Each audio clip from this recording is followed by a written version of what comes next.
Dear students, দেখো আমি BM sir বলছি। আজ একটা গুরুত্বপূর্ণ বিষয় নিয়ে তোমাদের সামনে হাজির হয়েছি।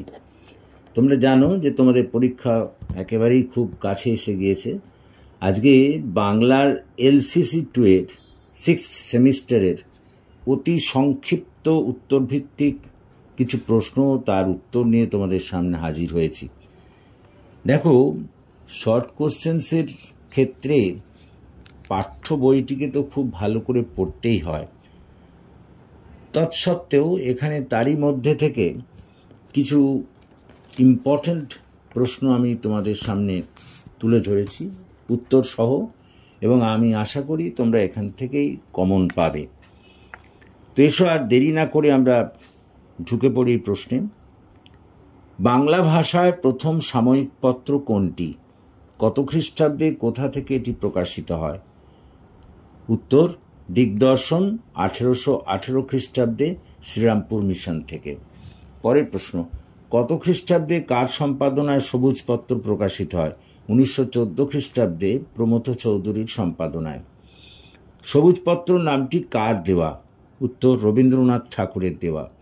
সবুজপত্রে প্রকাশিত রবীন্দ্রনাথের লেখা পুস্তক কি কি? কবিতা, চতুরঙ্গ, লোকহিত ইত্যাদি। সবুজপত্রে নিয়মিত লেখকরা কারা ছিলেন?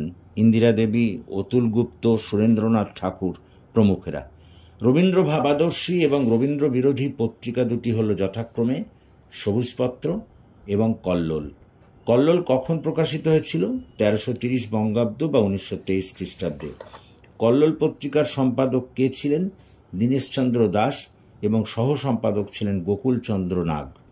কল্লোল কী ধরনের পত্রিকা এবং এর সময়সীমা কত? সাময়িক পত্রিকা, সময়সীমা 1923 থেকে 1929 সাল। দিগদর্শন পত্রিকার সম্পাদক কে ছিলেন? ক্লার্ক এবং মার্সম্যান।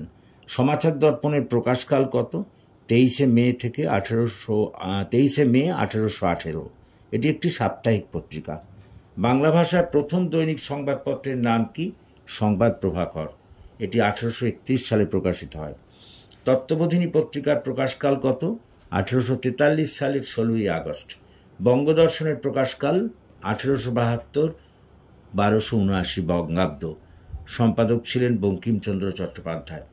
কল্লোল গোষ্ঠীর কয়েকজন লেখক হলেন প্রেমেন্দ্র মিত্র, বুদ্ধদেব বসু, নজরুল ইসলাম প্রমুখেরা।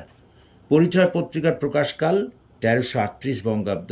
এটি একটি ত্রৈমাসিক পত্রিকা। বঙ্গদর্শন পত্রিকায় প্রকাশিত বঙ্কিমের উপন্যাসগুলির মধ্যে কি কি উল্লেখযোগ্য? আনন্দমঠ, রাজসিংহ, বিষবৃক্ষ, রজনী।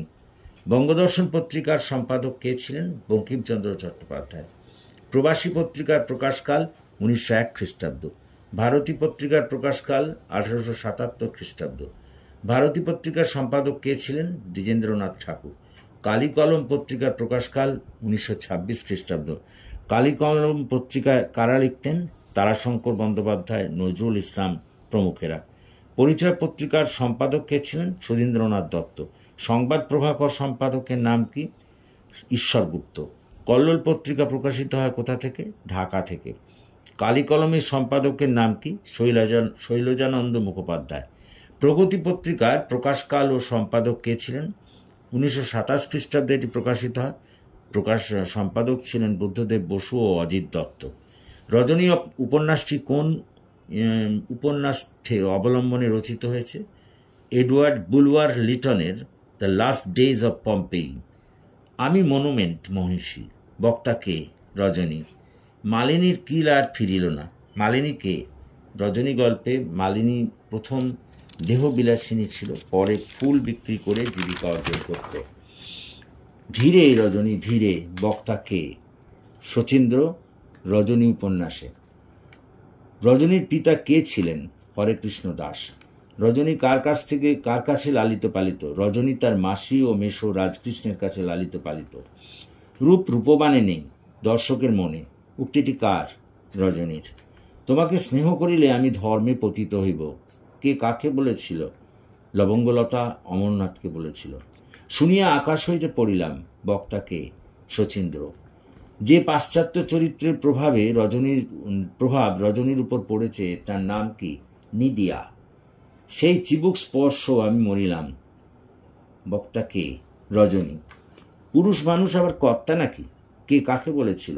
লবঙ্গলতা মালিবউ অর্থাৎ রাজচন্দ্র দাসের স্ত্রীকে বলেছিল। অমরনাথের নিবাস কোথায় ছিল? শান্তিপুর। অমরনাথের পরিবারে কি কলঙ্ক ছিল? অমরনাথের এক ক্ষুল্লতাত পত্নী কুলত্যাগিনী হয়েছিল। তুই ভালোবাসার কি জানিস? উক্তিটি কার? লবঙ্গলতার। সাবধান, রজনীর দিকে হাত বাড়িও না। কে কাকে বলেছিল? লবঙ্গলতা অমরনাথকে বলেছিল। ছোটলোক গল্পের লেখক কে? বনফুল। বনফুলের প্রকৃত নাম কি? বলাইচাঁদ মুখোপাধ্যায়। রাঘব সরকারের পরনে কি ছিল? খদ্দর। ইহাই রাঘবের ধারণা। রাঘবের ধারণা কি ছিল? যারা নিতান্ত অমানুষ তারাই মানুষের কাঁধে চড়ে। রিক্সাওয়ালা কত ভাড়া চেয়েছিল? 6 পয়সা।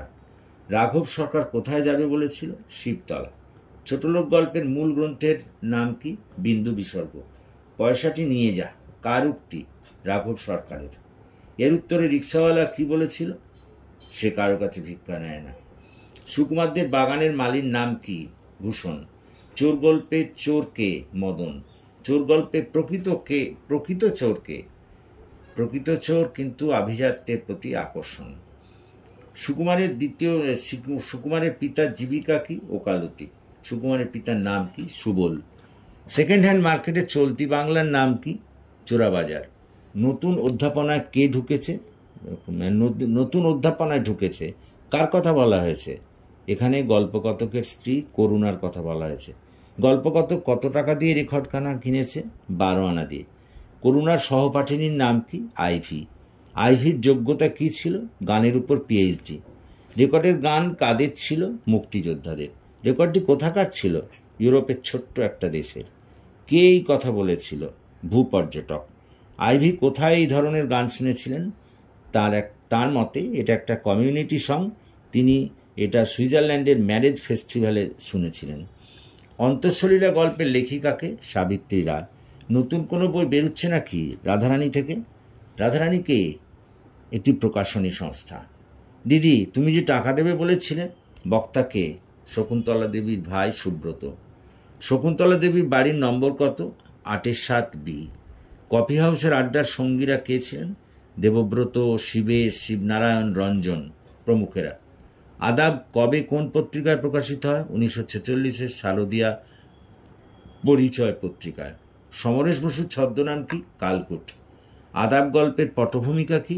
1946-এর সাম্প্রদায়িক দাঙ্গা। মাঝির পরিণতি কি হয়েছিল? পুলিশের গুলিতে মৃত্যু। মাঝি নায়েবকে কি বলে সম্বোধন করেছে? হিন্দু বাবু।